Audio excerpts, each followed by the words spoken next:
duty if I don't mention that. Dr. Rupesh Kalyan is a leading gastro in Bangalore, providing comprehensive and compassionate care to many patients for various gastrointestinal and liver conditions.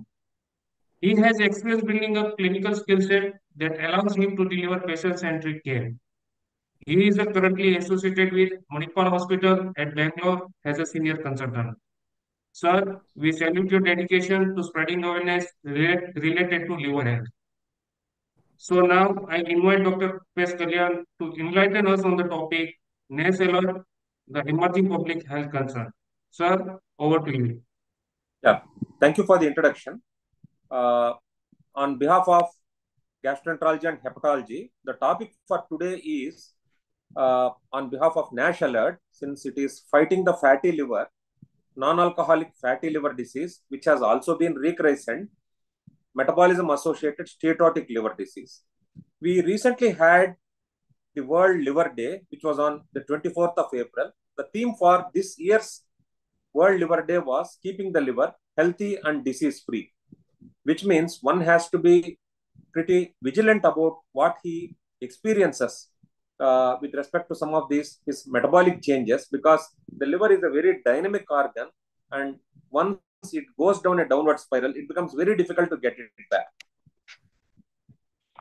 The basic introduction: it is the second largest organ of the human body, which weighs on an average between 1500 with about 5% of body fat. Now, let me again tell again that it is about 5% of body fat.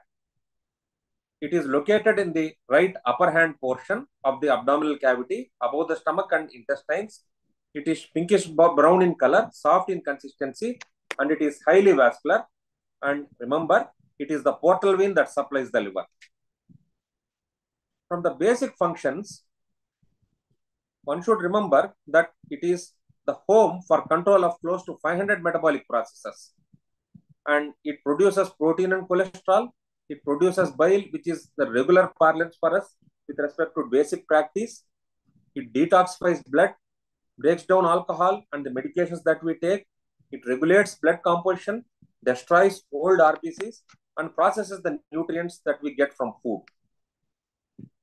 And now again, as I told you before, I had to stress on the word 5% of fat. When the fat is more than 5% and it is not caused by alcohol use, then we start using the word non-alcoholic fatty liver disease. And if it is left untreated, it can progress to NASH, which is non-alcoholic fatty liver disease with inflammation. Then it becomes NASH or steatohepatitis. Being overweight or obese, having diabetes, either type 1 or type 2, or high cholesterol are associated with increased risk of non-alcoholic fatty liver disease.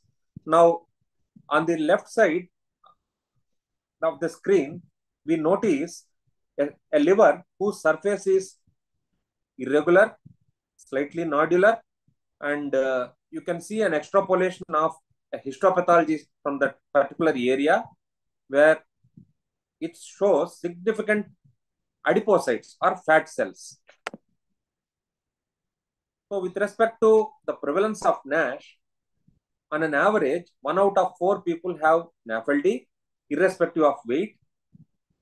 More than 6 diabetics and 9 severely obese people out of 10 have NAFLD. Male gender has been regarded as a risk factor for progression to NASH and fibrosis. Now, even though one always questions the word obesity, yes, with increasing obesity, there is a risk of fat deposition leading to fatty liver disease. Alarmingly, we are also seeing people with very thin waistlines or not so obese people start developing some features suggestive of NASH. We call it lean NASH. Now, this is a basic slide.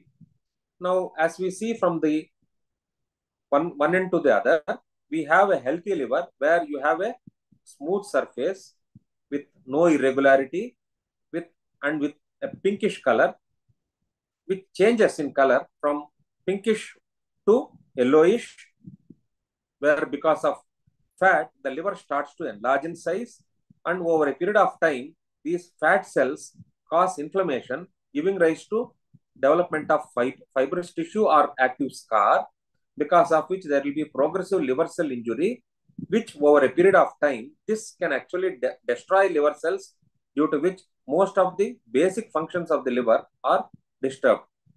And progressively, the liver that is of a particular size, that is around 1500 grams, will start slowly shrinking in size, because of which the surface becomes nodular. And we call it either micronodular or macronodular cirrhosis. Now, coming to excuse me, the differences between non-alcoholic fatty liver and non-alcoholic steatohepatitis. To the left, fat accumulation alone in the liver is called non-alcoholic fatty liver disease. Fat accumulation plus inflammation and scarring starts being described as NASH. So the fat accumulation in basic is known as steatosis.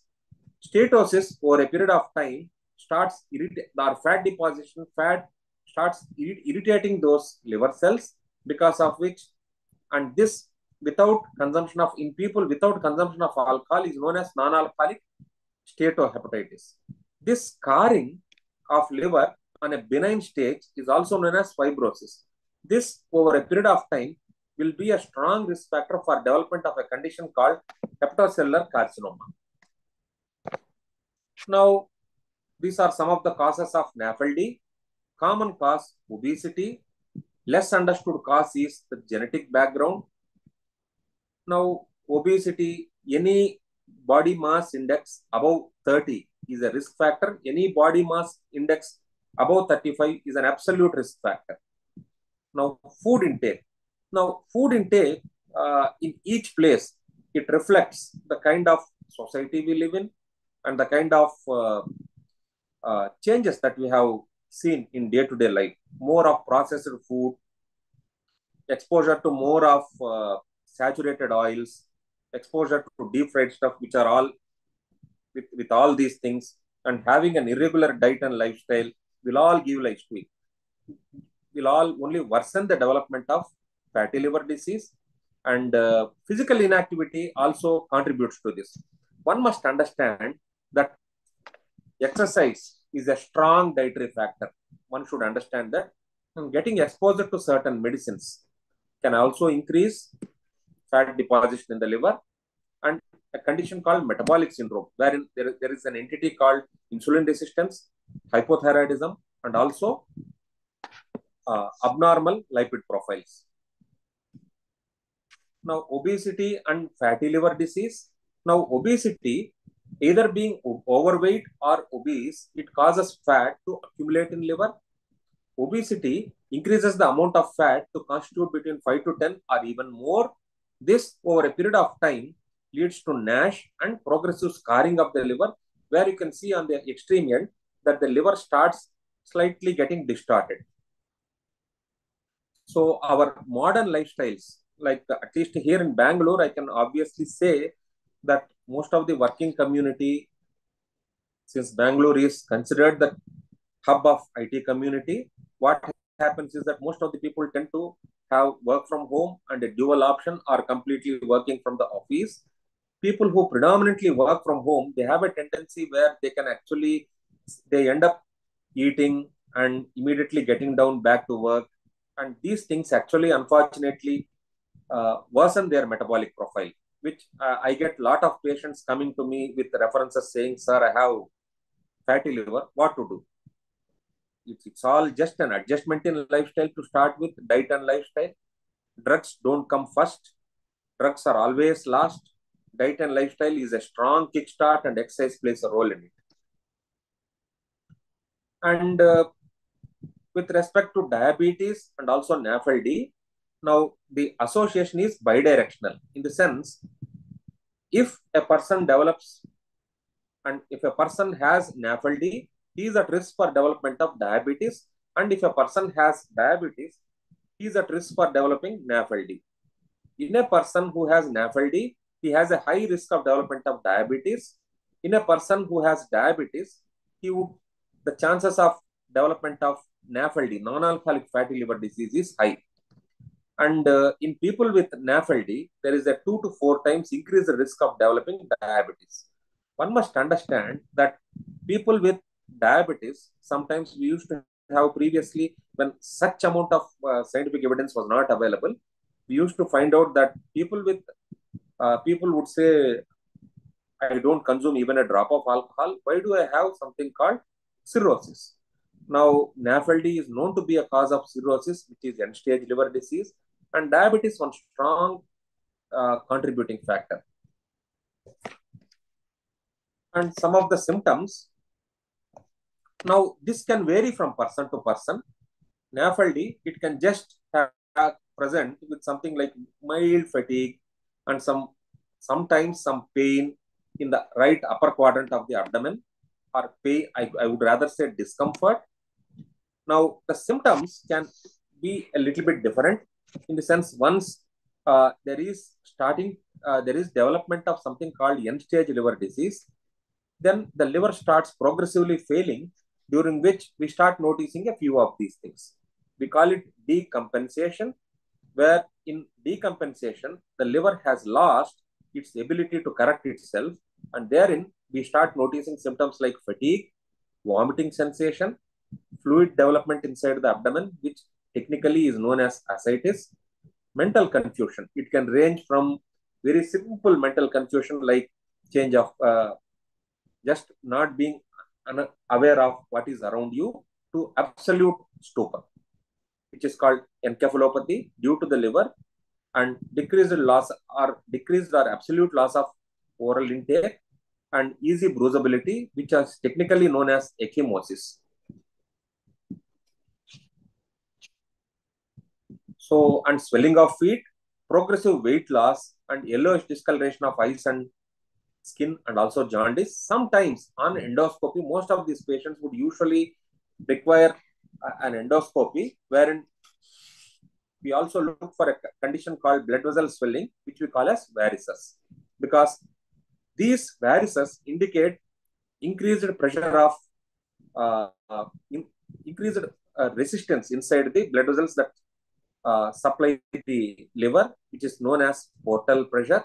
And when the portal pressure increases beyond a point, the risk of breakage or rupture of these varices increases, because of which the patient can come to the hospital with blood vomiting. Now, when it comes to diagnosis, fatty liver is now known as a silent killer because the disease progression is very, very slow. And most of the times, one must understand, people will say, if I take a few pills, I get questions saying, if I take a few pills, whether I will be perfectly all right. So there are multiple ways of diagnosing. It's not very straightforward. However, we have got newer techniques wherein we can actually come to a decent workup so that we can risk stratify and treat the patients accordingly.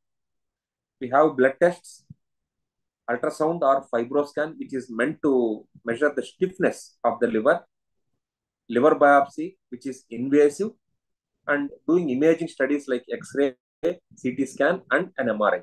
Any of these can be done, but we usually stick to the first two, which is either doing blood tests and ultrasound followed by fibroscan. Remember, fibroscan is something which is similar to a urine routine nowadays, at least with respect to hepatology. Almost most of the patients who present with a fatty liver would end up requiring a fibroscan, because that is a non-invasive workup. In certain patients, you would have to go ahead with a biopsy. Coming to the blood tests, the common blood tests, nowadays we see most of the patients coming with health check packages, which say that some of the liver function tests, enzymes are elevated. Now, persistently elevated ALT or alanine aminotransferase, it can be associated with disease progression. Patients, even with normal ALT levels, can also have progressive disease, and up to 80% of NAFLD patients can have normal ALT. Now, there is no obvious ALT cutoff or for prediction of NASH or advanced fibrosis in such patients. Now, we have some scores which can be used for as an outpatient or mostly these, because most of these NAFLD patients are dealt with on an outpatient basis. One of the score is a FIB-4 score, but these are meant to diagnose only, which is meant to be much better. And we have also online tools which we can use with the mobile phone itself. And similarly, a risk stratification score can be done.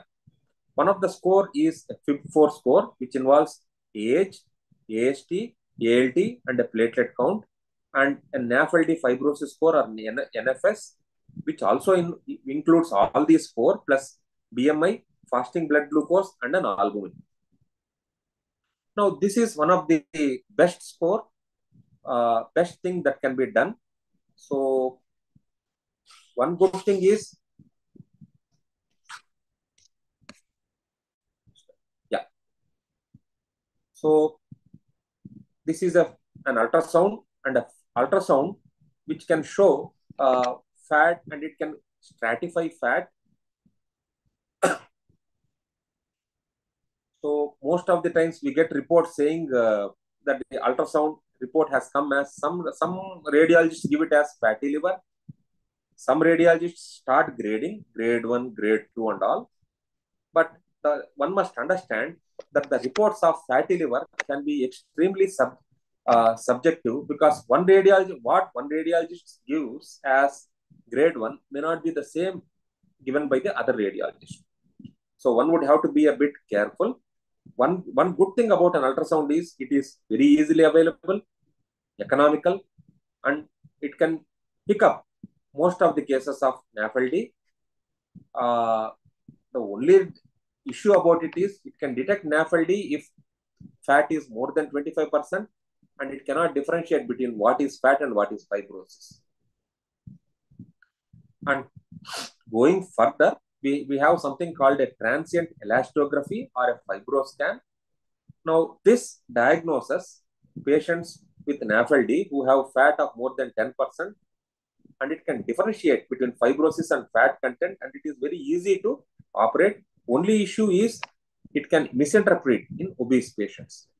One must understand that the methodology of this fibroscan is very simple. What is done in it is,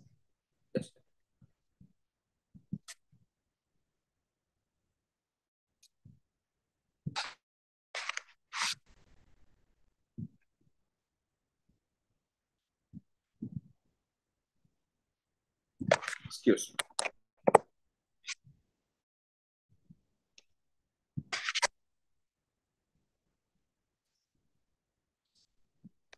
Yeah. Progressively, multiple areas of the liver are progressively scanned so that the stiffness can be measured, and a median of all these measurements is given and given as a kilopascal score, which measures the median stiffness. And that would accordingly, we would grade it as F0, F1, F2 and above. This is for simple understanding. F2 and above is called significant fibrosis. Now again, this is again with respect to this one, the fibroscan, which again measures on the works on the principle of transient elastography. Now with this, two values are measured: liver stiffness measure, which indicates the degree of fibrosis in the liver, and the second one is the CAP or controlled attenuation parameter, which indicates the degree of fat in the liver. So fat, one must understand with CAP, controlled attenuation parameter, and fibrosis, it's with liver stiffness measurement. And we have other things. Diffusion methodology in MRI, which is supposed to be the gold standard, and it can measure fat content even more than 1%. But this can be done in people who are planned for transplants. Only thing is it's not available very widely, and it is a costlier thing. Now, liver biopsy, it is again considered a gold standard, and it is an absolute gold standard to diagnose NASH. And it can also rule out other pathology like any cholestatic illness and any other infiltrative pathologies. So many things can be found out, wherein we used to use a an invasive blind method needle to go in and take some bits, tissues of liver. Nowadays, we have something called imaging guided liver biopsies, wherein we use a gun and take a small sliver of tissue. Only it is considered slightly painful. There is a risk of development of bleeding in people. Only thing is it is individual dependent, and sometimes in early stages of NAFLD, you can have a misdiagnosis. Now again, this is a slide. One must understand that early intervention is always beneficial because it takes somewhere between 15 to 20 years on an average for this condition to slowly progress. Now, starting with the diagnosis of NAFLD, about 70 to 75% of people would develop a just isolated fatty liver, wherein there could be either none to very minimal progression to fibrosis with no increase in death compared to the general population, and fatty liver with mild inflammation, which can progress to NASH, because of which there is an increased risk of death compared to general population. The risks can be either due to cardiovascular reasons, development of malignancy, and also liver related issues. And NASH, and if fibrosis is developed, the prognosis becomes worse. Fibrosis worsening is associated with diabetes, severe insulin resistance, weight gain of more than 5 kilograms, and progressive rise in enzymes. This NASH in about 11% over a period of 10 to 15 years can progress to NASH with cirrhosis, and once such a stage is developed, in about 7 to 8% over a mean period of 6.5 years can develop hepatocellular cancer, and in a period of about 20 to 45% over a period of 10 years can develop decompensation. So the aim of this particular talk is to impress upon all of you that it's better to act early, because the progression of NASH can also increase the risk of heart-related diseases. And in these particular conditions, with the present day, modern day lifestyle, the concept of stress also plays a role, which can also worsen the dyslipidemia and also development of insulin resistance very early. And with respect to steatohepatitis, it is considered a more serious form of NAFLD, where a patient may have scarring of liver, which progressively can lead to cirrhosis or cancer. And one must remember that severe NASH is irreversible. And the best way to treat is diet, more of greens, preferably less of carbs, exercise adequately. Remember, exercise is supposed to be the best medicine here. Lifestyle modifications, stay away from smoke and drinks, and and again, with respect to medications, I would be very careful, because medications, I would stress on the first three. Medications come next.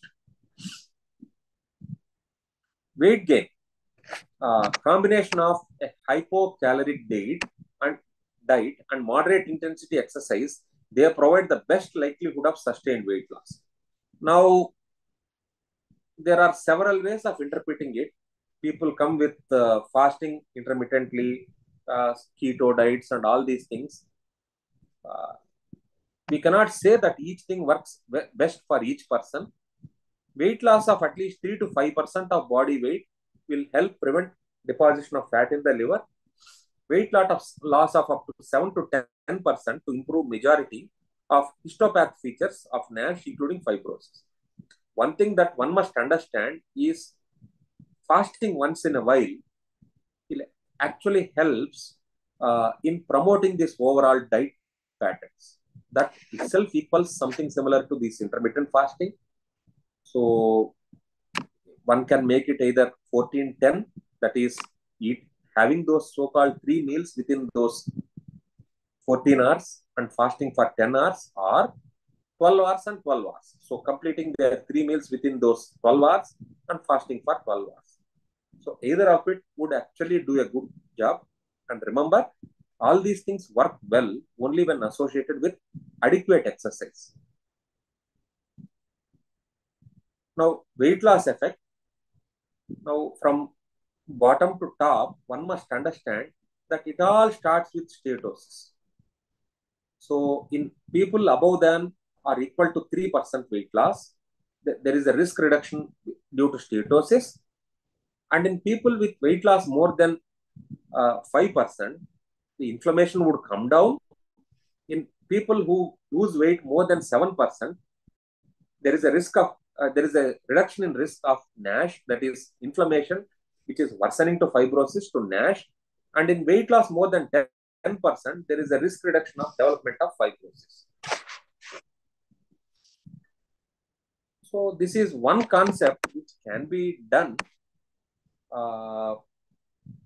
This is considered a good option. It's called Mediterranean diet. Now, I have people who ask me about so many diets. The only thing is one must be a bit choosy about what they eat, more often or every day and less often. This would be much better. Preferably a moderate portion of poultry, eggs, cheese and yogurt would do. Nothing in excess every day. But this is more important. Base each meal around vegetables, fruit, whole wheat grains, olive oil if possible, beans, nuts, legumes and seeds, herbs and spices. And again, be physically mobile and have a good lifestyle and try to enjoy each meal and have around minimum of 7 to 8 glasses water per day. That would help. And reduce the amount of red meat and sweets. And twice seafood is considered beneficial in also weight loss and also to promote a healthy liver. So you can see that the bottom of the pyramid is all healthy and the top of the pyramid is something which one would have to come down. Excuse me. Yeah, types of exercises. Aerobic exercises, they tend to reduce liver fat, maintain healthy weight, and improve cardiovascular conditioning. And resistance exercises, they reduce liver inflammation, improves glucose absorption and insulin sensitivity. They also improve metabolic parameters with less energy consumption. As one can see, with all these efforts, a fatty liver can progressively come down to a normal liver. So some of the basic lifestyle tips are, if you can say, hacks to tackle NAFLD or NASH is have an exercise routine and stick to it, get good amount of sleep, get enough vitamins and minerals, preferably don't go for all those synthetic things, get all those vitamins and minerals through natural foods, having a regular, reasonable medical checkup and have a small frequent meal and reduce your sugar intake. Again, we get people who have checkups once every 6 months. One need not go to that extent. Once a year, regular check should do the job. And just have a history of all your family members so that tells you about what kind of risks that one may expect in future. And that should do the job. And having an exercise routine to the extent possible is important. So again, we follow INASL, which is our Indian Association for Study of Liver among the drugs.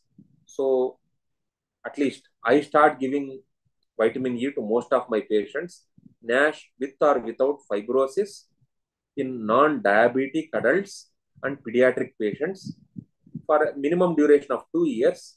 Nowadays, the second drug is pioglitazone, which is again similar.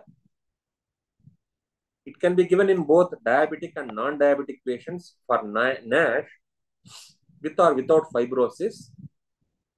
And the duration is 2 years. And this is the newer kid on the block, which is about a year or two old, which is saroglitazar. It is a PPAR gamma receptor blocker. This one thing about saroglitazar is it can be given for a suggested minimum duration of up to a year. So this is one of the mechanisms among the fat metabolism. It acts on the PPAR gamma, that is peroxisomal proliferative active receptor. So limit the intake of saturated fats and trans fats. Have a balanced diet. Limit consumption of refined carbohydrates. Try to maintain a healthy weight. Quit smoking. Exercise regularly. Preferably avoid alcohol. Take medications as prescribed. Recently, I noticed a press release where apparently IMA uh, gave a press release that doctors cannot consume this more than 9 grams of alcohol. I personally feel there should be zero consumption of alcohol because any consumption of alcohol is going to deposit fat in you. And progressively, the overall purpose of this talk is to have a healthy liver, and we have a platform here. It's called Ayushman Liver, which has nash24/7.com, and one can actually consider getting signed into it and get latest updates that should help you. Thank you. Thank you, sir, for this wonderful talk. Definitely, this has enlightened us. So now I will take the question from our audience with your permission, sir. Yeah, please. So there is a one question is asked by the audience is that when we have to consult the specialist for this fatty liver disease. Yeah, just a minute.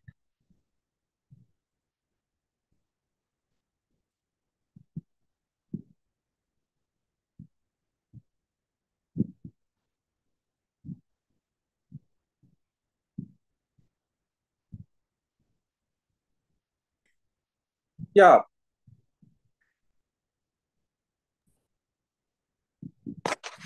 Question is that, sir, when we have to consult the specialist for this fatty liver disease.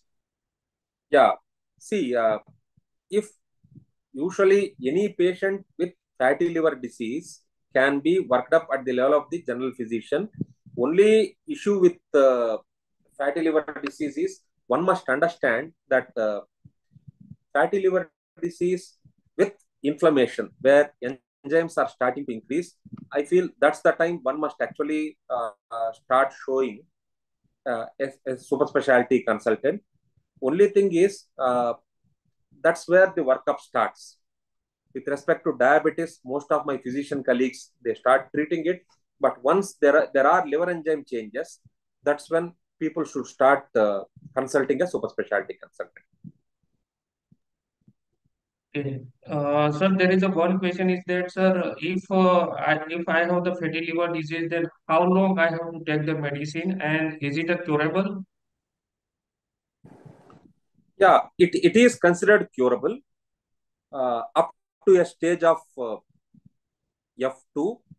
F2 and above, it would constitute severe fibrosis, but it takes its own sweet time because there are many situations where the patient can get frustrated. Once a patient comes with fatty liver, the patient would be worked up in detail for possible reasons of fatty liver, like not just NAFLD. NAFLD is one side of the spectrum. You have alcohol, you have hepatitis B and C viruses, you have something like autoimmune liver disease, you have other conditions. All these things would be worked up, and the patient's diabetic profile would also be rechecked. If it is not under control, it would be suggested that the patient should have to control it. And we also have a situation where the patient's drug list is actually looked at, and if any of the drugs are contributing to it, they would be adjusted. This is how the workup would go. Okay. It Sir, there can is be a cured, but hmm. it will take. Okay, sir. Yeah, There is a one question is related to exercise and diet, but I'm definitely sure in your presentation you already explained very well. So your that answer audience has definitely have received. So, sir, on the behalf of Nest 24 by 7, I thank you for this lively and informative talk. As you have seen, increasing the awareness for liver health and disease, it is equally important for people affected by fatty liver to regularly visit doctors and continue medication. With careful observation and precaution, it is possible to obtain the control of the disease.